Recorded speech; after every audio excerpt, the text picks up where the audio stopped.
Coming up tonight on the news at 5, Helena High Schools will reopen for classes next week. Plus, site issues create uncertainty for a planned Great Falls aquatic facility. From Montana's news leader, this is MTN News at 5. Good afternoon and welcome to the News at 5. I'm Jessica Nelson. Thank you for joining us. A composite of state and locally reported data shows Montana's COVID-19 case total is over 65,000. More than 15,000 of those cases are active, and 751 Montanans have died as a result of the virus. MTN is using a combination of sources to deliver the most accurate count on cases each day.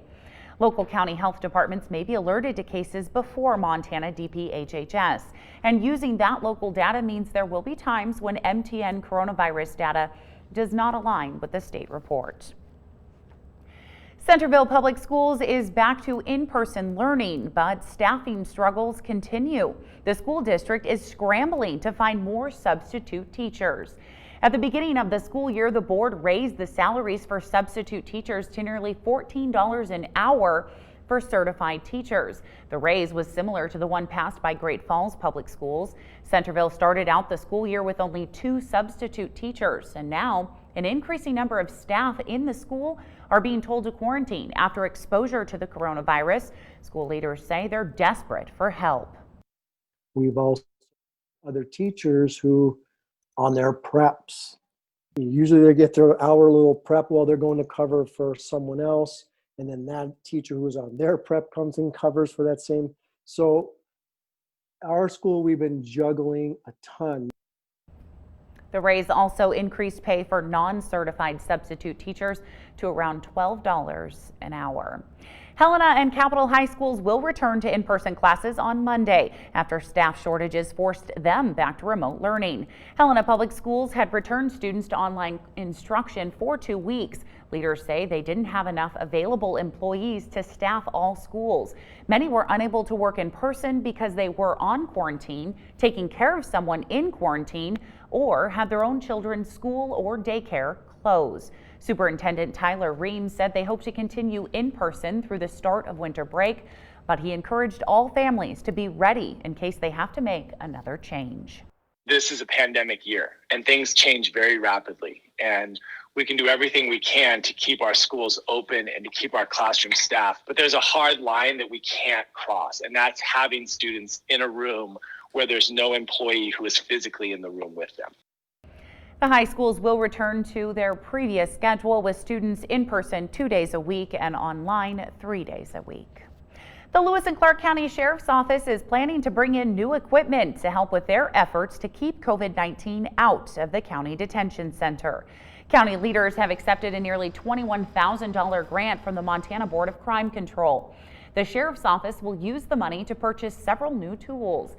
They include a temperature scanner for checking inmates and employees, a new fingerprint scanner so they can book and release people without bringing them into the secure area, and a sprayer for quickly disinfecting inmates' residential pods. Sheriff Leo Dutton says they hope to have the equipment within a few weeks. With the realization that it's difficult to fight this, and especially where you have cohabitation in a kind of a communal type of environment where you have all these people, this equipment will help us do that.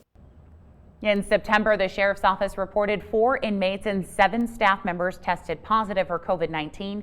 Dutton says they've had 2 more employees test positive since then, but they stayed home when they had symptoms, and the virus has not spread in the jail again. All right, time now for a check of our forecast with Curtis. Hey. Hey, we got the Tiger King Thursday going on in here. What is that show? I don't know. Carol how many Baskin. other people out there have not watched that? I actually haven't watched it. Okay. I'm just up with the times. You are. You certainly are, and I'm down with the times. Hey, good afternoon, everybody. There goes the sun setting on Big Sky Country one more time, but don't worry, it'll be back out there once again. Got beautiful high pressure, not so nice, with some stagnant air off towards the west and a little stagnant air, some air stagnation advisories into western Montana. But hey, that is one little blip, one little blemish here that we have in the forecast. More sunshine, pouring sunshine here. Icky air, yeah, a little bit further in the western valleys because of inversions when warmer air gets above colder air at the surface. And it will be winter again someday. I'll let you know when, coming up. Thanks, Curtis. There could be a significant problem with Great Falls and Malmstrom Air Force Base's plan for a new aquatic center. Soil samples show the ground at the site chosen for the facility is not strong enough to support it. As we have reported, the city received a $10 million grant earlier this year from the Department of Defense for the project. According to city managers, soil sampling wasn't done before selecting the site and applying for the grant because the city didn't have the money. Some of the grant money was used to do the sampling, but the problem with the soil doesn't necessarily mean the aquatic center won't be built. We're going to continue to work with Malmstrom Air Force Base, Office of Economic Adjustment, the project engineers and architects to assess the best location for the facility. Greg says more information will be presented to city commissioners when it becomes available. We all know the Red Cross is always in need of blood, but one Great Falls Red Cross chapter is also in need of people to help transport blood. MTN's Coulter Anstadt has more on two volunteers who hope their story will encourage others to volunteer. For Dave and Terry Stuckey, volunteering with the Red Cross is more than just a way to pass the time. I had an operation a few years back and it kind of went bad and I had to have a couple blood transfusions. So when this opportunity came around and I heard about it, I thought it was a great chance to give back. They drive all across the state picking up blood from blood drives and bring it back to Great Falls to be processed. Volunteers also deliver blood to hospitals across the state. The Great Falls Red Cross office needs 10 to 15 more volunteers. Also during the COVID time, I think it's a nice opportunity to be able to just get out and see, go for a drive and see the state and the beautiful country that we live in. On Wednesday, the Stuckeys went to Bozeman and Helena for pickups. They don't just donate their time, though, they also donate their blood. It's very rewarding. I mean, we feel like we're doing something for a positive for our society. I think we're setting a good example for our grandkids that you give back to society when you can and where you can. In Great Falls, Coulter Anstadt, MTN News. Hey, Great Falls Staple is closing. After 27 years of business, Eklund's Fine Furniture will be shutting their doors. Cal Eklund told MTN News they have sold the building but will continue to sell appliances at their second store on Central Avenue West. The location that is closing was the Eklund family's first purchase. Cal's grandfather moved from Barber, Montana and opened a tire shop at that location. Over the next 80 years, the building housed a variety of family businesses, including a restaurant and a nightclub, before it became a fine furniture retailer. This is our first store, and I had a lot of good memories here and our whole family. I used to put bicycles together here when I was a little kid, so a lot of great memories. It's a little bittersweet because, it was something that means a lot to our family. So. Cal said the sale is not COVID related and that he and his brother will be happy to focus on their second location. The Fine Furniture store will be open through mid-January. Okay, when we come back, Chief Meteorologist Curtis Grevenitz has a full forecast for us. And coming up later, depression and anxiety are growing among healthcare workers as COVID cases continue to rise. Chief Meteorologist Curtis Grevenitz.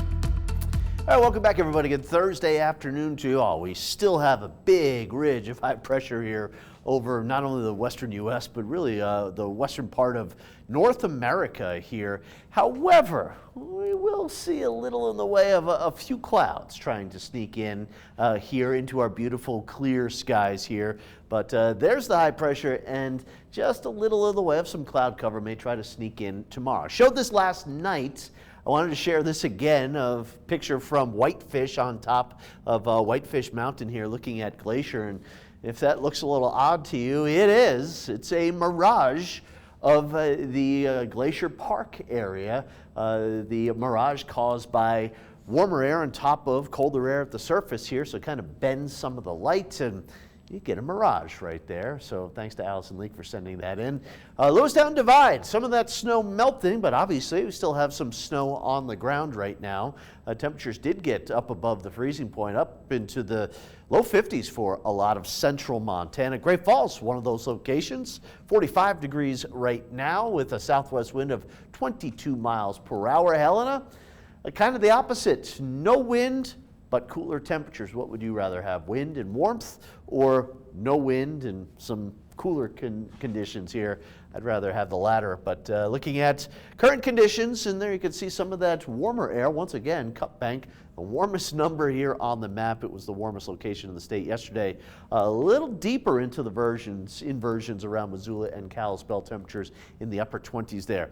Calm conditions, light winds supporting those inversions, and then we've got nice clean air here across north central Montana with that wind. Not too terrible, but it is noticeable out there.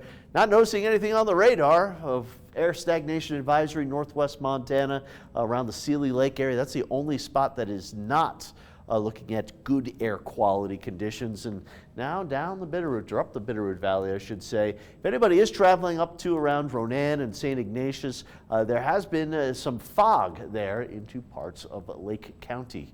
So just a little persistent low-level moisture hanging on there. Where is the moisture? Well, the southeastern part of the country doesn't look like much, but that's going to get going and develop into a pretty big storm for the northeast later tomorrow into the weekend. But no storms anywhere near Montana again because of this dominant ridge of high pressure that will last through tomorrow, through the weekend here. And again, we're going to have a few attempts at some storms to kind of break down the ridge, but all it will do, these storms that is, maybe spread a few clouds into western Montana. Friday, then again, maybe on Sunday here, we could see a couple of clouds, but still looking at mostly sunny skies. Monday, still looking very nice.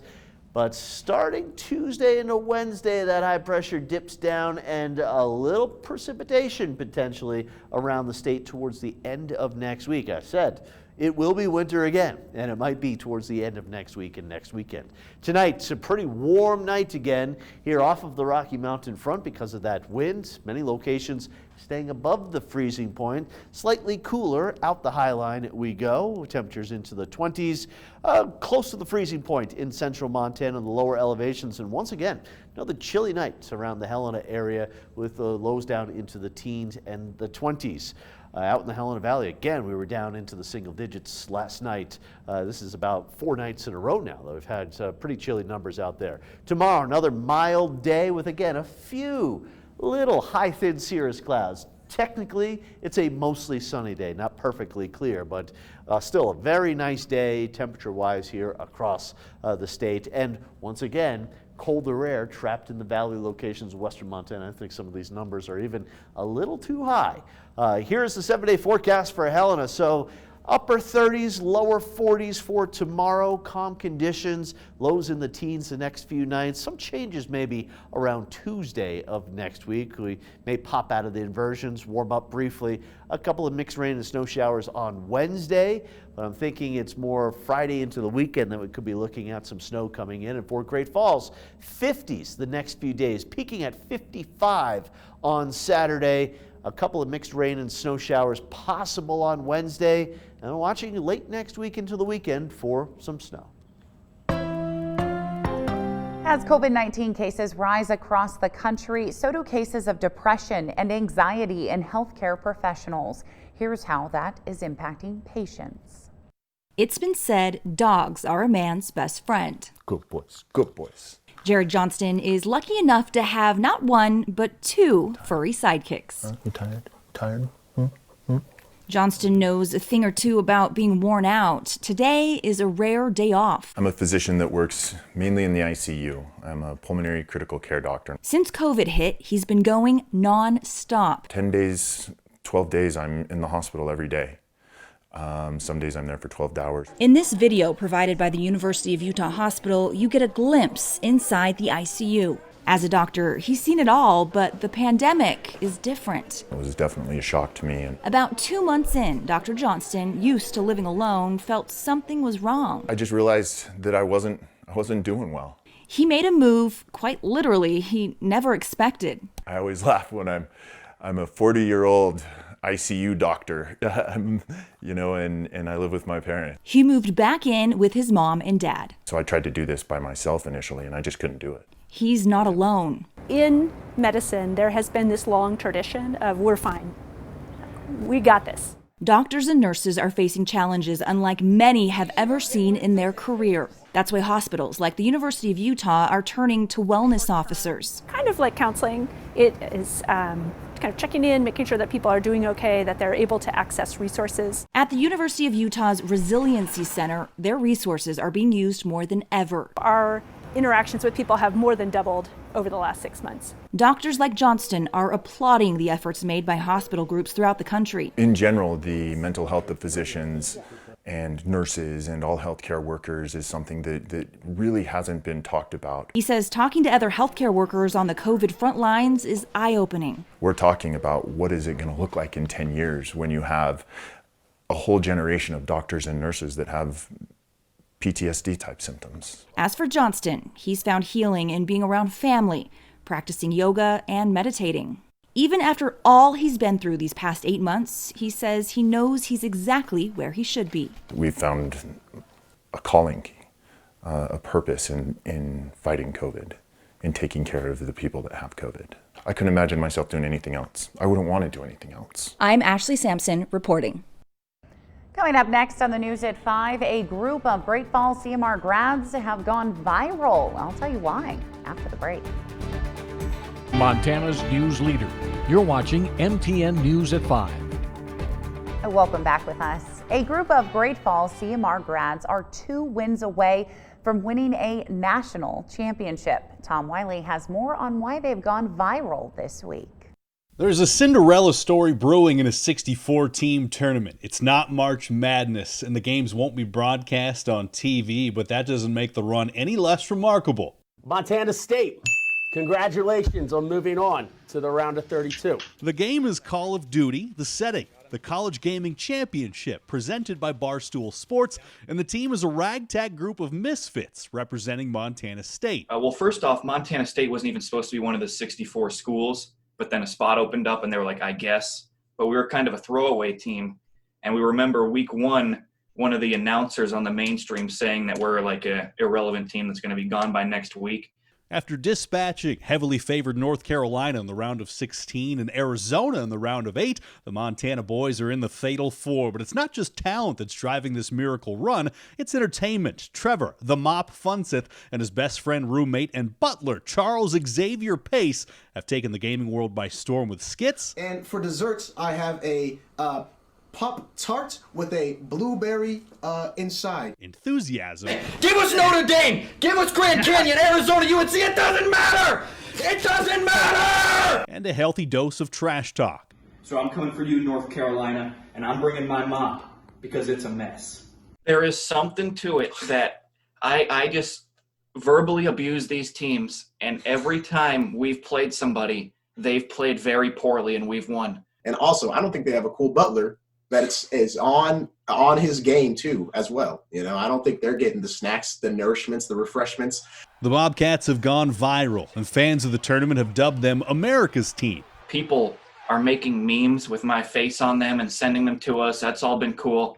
But as of this week, actually, we got fans in Canada, so we've expanded. We're now North America's team. Their opponents in the semifinals is Seton Hall, and the mental warfare has already started. Hey, Charles, I think Seton Hall might be about to Seton Fall. The 3rd week in a row, we are an extreme underdog. But I hope, as the favorited team, they've learned their lesson watching us these last 2 weeks. We just got internet in Montana 3 years ago. Still ride our horses to school. Here we are, hanging in with the big schools. If you like to root for the underdog, the blue-collar workers, the backbone of this country, Montana's the team for you. Tom Wiley, MTN Sports. They look like a lot of fun. Best of luck to them. Stay with us. Curtis will have one final check of the forecast after the. When we welcome our West Coast viewers, when will COVID vaccines be approved for children? We have answers to some of the questions parents are asking. Also, the government warning over hackers targeting critical supply chains that keep vaccines cold. More when we see you back here tonight. News leader. You're watching MTN News at 5. All right, let's check out the 7-day forecast. I know you want to see it again. We've got mostly sunny skies here over the next couple days, just a few clouds. Likely clear on Sunday, a couple of clouds in on Monday. Some changes start around the middle of next week. Warm and windy for Great Falls, but continued calm and cool around the capital area. All right, thanks, Curtis. I did want to see that again, and I'm sure you did too. Have a wonderful rest of your night. We'll see you back here tomorrow.